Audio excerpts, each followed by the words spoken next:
В Киевской школе открыли культурно-образовательный центр с изучением крымско-татарского языка, пения и танцев. Идея возникла 2 года назад. Сначала в группе было всего 5 детей, но постепенно их количество возросло до 40, среди которых 6 украинцев.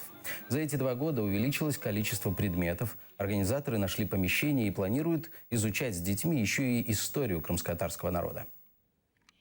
Коли діти повернуться до Криму, вони туди повернуться, вони повинні знати як мову, як свої культурні традиції, щоб не бути вже якимось такими відірваними від свого коріння дітьми.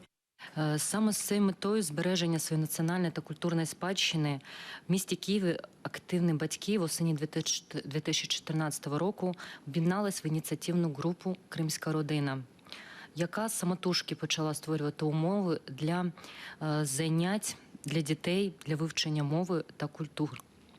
Завдяки активній позиції батьків була створена школа вихідного дня. Багато проведено різних заходів. Також діти вже з такою програмою могли приймати участь в різних фестивалях, в різних заходах, бібліотеках, музеях, де вони розповідали про Крим, розповідали вірші, розповідали історичні якісь дані.